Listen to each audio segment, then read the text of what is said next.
나는 신입생이다.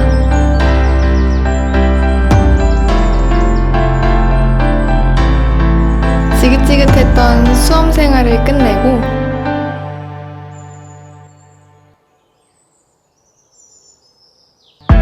외대에 왔다. 처음 보는 대학교의 모습. 웅장하고 따뜻하면서도 포근한 게 벌써부터 정이 간다. 궁금해, 우리 학교.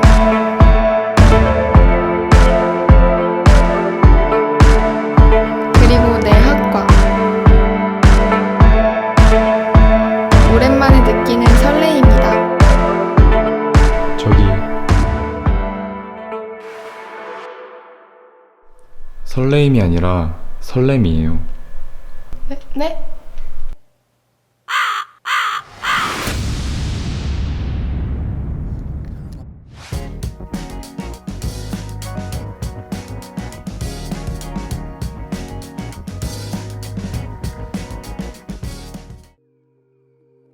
네, 안녕하세요. 안녕하세요.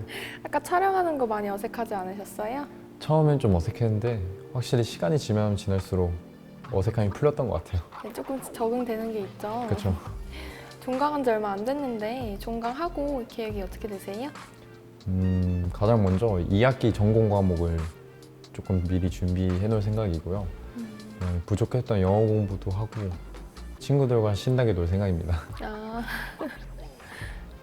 종강 계획 있으신가요?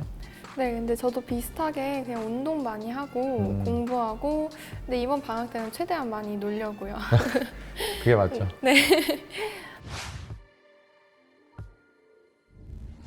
아까 그 학과에 대해 설명해 주신다고 하셨는데 혹시 언어인지과학과가 어떤 걸 공부하는 학과인가요? 가장 먼저 언어인지과학과가 전국에 하나밖에 없다는 사실 알고 계신가요? 네네.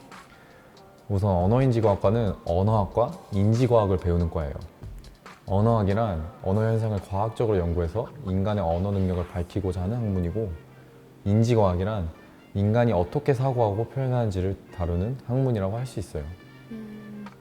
듣기만 했을 땐 조금 어려운 감이 있는데요. 그러면 언어인지과학과만이 가지는 특성이나 장점이 있을까요? 우리 과는 장점이 일단 너무 많아요. 언어인지과학과에서는 인간의 언어 능력에 대해 다차원적으로 바라볼 수 있고 언어 현상을 관찰하면서 분석적 사고도 기를 수 있어요. 또한 지금 4차 산업혁명의 시대잖아요. 4차 산업혁명 시대가 오면서 언어 현상을 탐구하는 게 중요한 화두로 떠오르고 있어요. 그래서 언어인지과학과에서 언어학과, 인지과학을 공부하며 사회가 원하는 융합형 인재로 성장할 수 있는 발판을 만들 수 있어요. 언어인지과학과에 그런 놀라운 면이 있었네요. 그렇다면 아까 말씀하신 걸로는 언어학의 하위 분야에 음성학, 음운론, 형태론, 통사론, 의미론, 화용론이 있다고 들었는데 이 학문은 각각 어떤 걸 연구하는 학문인가요? 먼저 말씀하신 언어학의 하위 분야를 통틀어 이론 언어학이라고 해요.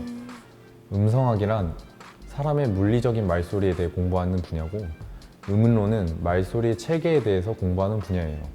그리고 형태론에서는 단어의 구조와 단어가 만들어지는 과정에 대해 배워요.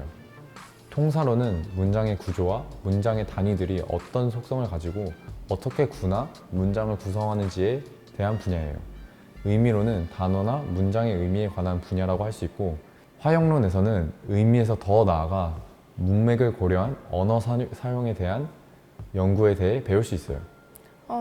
음성학이 언어의 가장 작은 분야에 대한 연구이고 화형론이 언어의 가장 큰 분야에 대한 연구라는 말씀이신 거죠? 그렇죠?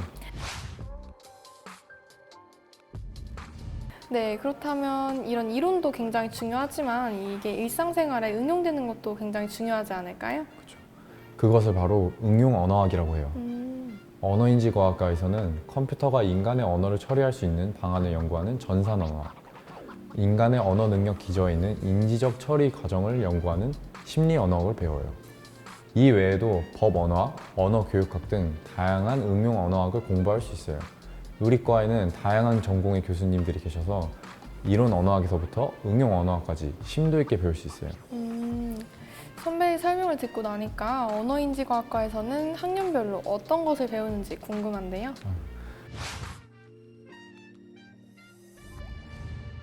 1학년 때는 언어와 인간, 언어학 인문 등의 과목을 통해 언어의 개괄적인 부분들을 배울 수 있어요.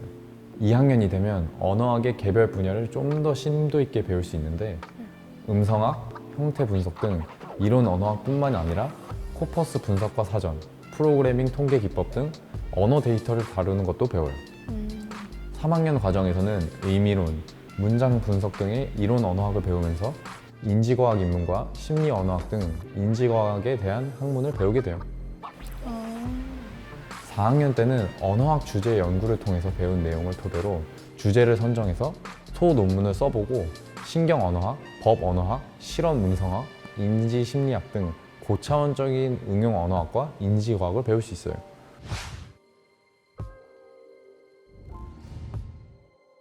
그렇다면 언어인지과학과를 나오고 나서의 진로도 궁금하고요. 또 여러 가지 자격증을 받고 싶은데 언어인지과학과와 관련된 자격증은 어떤 게 있을까요?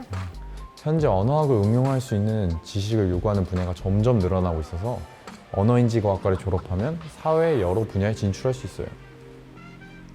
먼저 IT업계 연구원, 데이터 분석가 등의 자연어 처리 분야가 있어요. 언어 장애를 지닌 사람들을 치료하는 언어 치료사가 될 수도 있고 광고, 언론, 방송 등 미디어 쪽에도 진출할 수 있어요. 외국인을 위한 한국어 교사가 될 수도 있고 언어학과 대학원에 진학하여 연구에 정진하는 방법도 있어요. 그리고 자격증은 언어치료사, 사회조사 분석사 1, 2급, 외국인을 위한 한국어 교육 자격증이 있는데 이 자격증들은 졸업과 동시에 자동적으로 부여되는 자격증은 아니에요. 생각보다 선택할 수 있는 길이 여러 가지가 있네요. 그럼요. 네, 학교 생활을 하면서 이제 저에게 맞는 진로를 찾아봐야겠어요.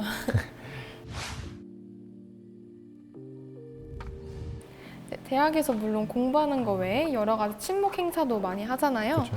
고등학생 때 MT 갔던 거 생각하면 굉장히 설레는데 혹시 언어인지과학과에는 어떤 행사가 있을까요? 사실 2020년부터 코로나19 때문에 많은 행사가 진행되지는 못했지만 코로나19 이전에는 크게 해올음식, 체전, 그리고 언어인의 밤이라는 행사가 있었어요. 코로나가 종식되면 아마 다시 시작하지 않을까 싶네요. 먼저 해올음식은 3월에 하는 행사고 경상대 학우들과 인문대 학우들 간 친목 다짐 행사예요. 체전은 봄에는 캠퍼스 내 모든 과 학우들과 가을에는 경상대 학우들과 여러 스포츠 종목들을 함께하는 행사예요.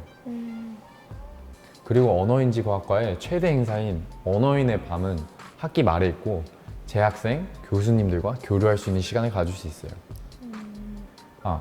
MT는 3가지가 있는데 바로 윗학번 학우들과 모이는 신구 대면식, 인문대학 새내기들과 함께 떠나는 인문대 MT, 동기들과 함께 떠나는 동기 MT가 있어요. 진짜 코로나가 빨리 종식돼서 이런 행사들을 빨리 즐겨보고 싶네요. 그렇죠. 선배, 저희 과에는 이렇게 놀러 가는 거 외에 이제 다양한 지식을 교류할 수 있는 학회도 있다고 들었는데 혹시 어떤 학회들이 있을까요? 먼저 우리 과 학회는 2가지가 있어요. 사이시옷이라고 언어학과, 인지과학, 그리고 뇌과학을 심층적으로 학습하고자 만들어진 학회예요. 사이시옷에서는 학술제 행사와 대내외, 심포지엄 참가, 월간 사이시옷 발행 등의 활동을 하고 있어요. 그리고 하울스는 2020년에 신설된 학회로 자연어 처리에 대해 집중적으로 공부하는 학회예요. 주간 자연어 처리 카드 뉴스 발간, 학술제 참여 등의 활동을 해요. 언어인지과학과는 언어학과, 인지과학에 대한 공부도 할 수 있고 또 그것을 나눌 수 있는 학회도 굉장히 많군요. 네, 맞아요. 우리 언어인지과학과는 언어학과, 인지과학에 대한 공부도 하고 또 그것을 학우분들과 공유할 수 있는 학회 활동도 가능해요. 그리고 여러 가지 친목 행사에도 적극적으로 참여한다면 대학 생활이 아마 더 풍요로워질 거라고 말씀드릴 수 있을 것 같아요. 네, 선배의 설명을 듣고 나니까 이제 궁금한 것들도 많이 알게 되고 언어인지과학과의 일원이 되었다는 것이 굉장히 뿌듯해지네요.